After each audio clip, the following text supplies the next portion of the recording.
Suddenly, a huge gift ball appears in front of Urahara, engulfing him and the surrounding area. As Urahara stares in disbelief, Askin tells him it's the Gift Ball Deluxe, which is the largest poison ball he can create.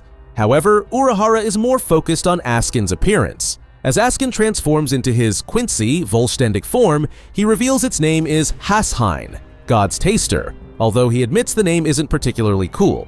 He then describes his power, a spiritual pressure that changes 48 times per second. This means he can experience all 48 variations in just 1 second. If Askin endures the attack for even a second in his Volständig form, he'll be affected by all 48 types. As Urahara watches, sweating coldly, Askin mentions he just needs time to analyze and develop immunity. Urahara seems to be strategizing while Askin explains that there's a way to further manipulate the spiritual pressure. Out of kindness, Askin reveals the capabilities of his Volständig. His Volständig, Hashein, adjusts to changes in poison. No matter how much the surface of the poison alters, if the base remains the same, he can modify the immunity and neutralize it instantly. Askin wonders if his explanation was too convoluted, but he believes Urahara understands. He then informs Urahara that moving forward, Urahara can change his spiritual pressures as much as he wants, but he will never be able to harm him. So, he asks Urahara what he's going to do. As Askin wonders if Urahara is at his wit's end just because he has negated 1 through 10 of his abilities, he activates a node on the surface of the Gift Ball Deluxe and tells Urahara not to be surprised. He's simply dividing the area. Askin states he dislikes speaking in absolute terms, as those who do seem uncertain. He aspires to be a man of confidence. With that, he tells Urahara that escaping the poisoned area of the gift ball is utterly impossible. Urahara asks if Askin genuinely doesn't want them to escape. Askin replies that, of course, he doesn't. It shouldn't even be a question. They are enemies. Urahara, unsure how to express it, notes that Askin doesn't seem like someone driven solely by loyalty. Askin finds this comment impolite, asserting that he likes to think he possesses at least twice the loyalty of a Pomeranian. However, Urahara's assessment isn't entirely off. Loyalty isn't everything for him. Askin is primarily interested in Yhwach. Askin wonders if that sounds condescending, clarifying he doesn't mean it that way. He then points out that destroying the living world, Hueco Mundo, and Soul Society to create something new, who else besides Yhwach would do that? He asks Urahara if he believes that if Yhwach were to lose here, anyone else like him would emerge. He tells Urahara that he seems knowledgeable, as if he has seen everything. So doesn't he want to witness what Yhwach will create after destroying the 3 worlds? Suddenly, Urahara slashes at Askin, but the Quincy dodges and compliments Urahara for still moving quickly even within the gift area. Urahara responds that he has no interest in seeing Yhwach's new world. Askin remarks that it's unfortunate. He thought Urahara was more like him. Urahara adds that perhaps Captain Mayuri might express a desire to see something new, but that doesn't mean he'd want to witness what Yhwach creates. He tells Askin that if one desires something new, it should be made by their own hands. That's how scientists operate. Askin acknowledges Urahara's viewpoint but says he would still prefer to see Yhwach's new world. As a gift ring expands around his arm, he throws it at Urahara and it disappears before the Shinigami, only to reappear in his right eye, destroying it and forcing Urahara back.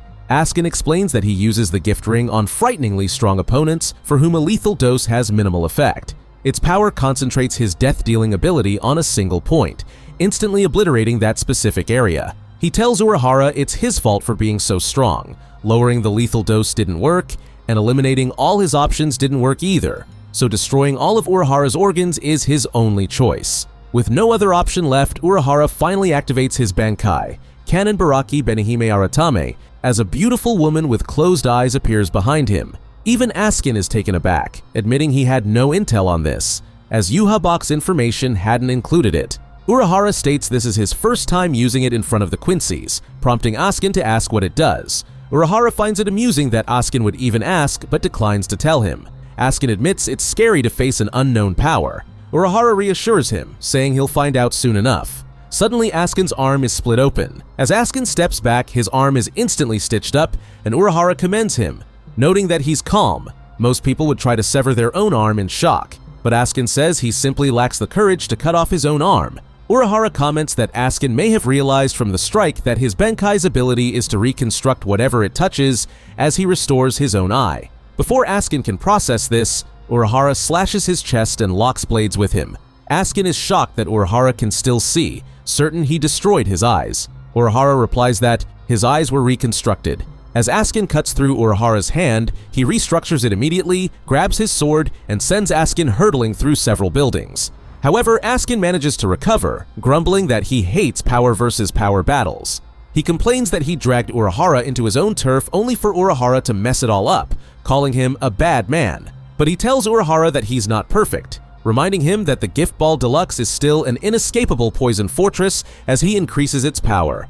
Askin tells Urahara he's only able to breathe here because he's moderating it. Moving forward, Urahara asks if Askin intends to increase the Gift Ball Deluxe's concentration even further as he can barely crawl. But Askin isn't falling for it, recognizing that Urahara's Bankai is dangerous even when he's crawling on the ground. Urahara is impressed by Askin's insight but notes it's already too late, just as a hand pierces Askin's chest and pulls out his heart.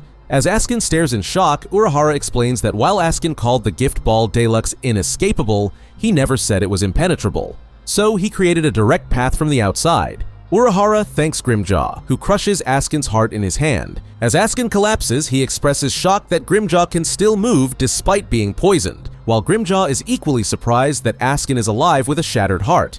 Urahara reveals that he healed Grimjaw en route, explaining that Arrancars whose masks Aizen tore off can completely transform their spiritual pressures from an Arrancar's to a Hollow's using resurrection, which he thought might be helpful in battle. Askin is stunned that Urahara thought so far ahead, but Urahara replies that he didn't plan that much.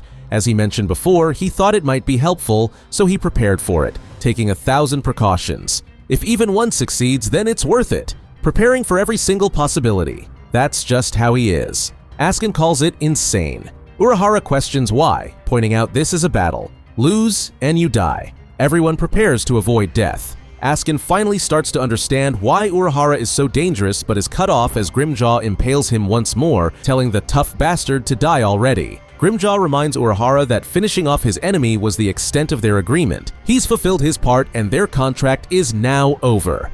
Suddenly the air grows heavy as the Espada collapses, wondering what's happening. Barely alive, Askin explains that when he dies, the Gift Ball Deluxe's effects intensify. The lock he unconsciously placed on it out of fear, in order to protect himself, is removed. He would pay his respects to Urahara, but there's nothing he can do about it. He apologizes to Urahara, guessing they don't have the energy left to escape.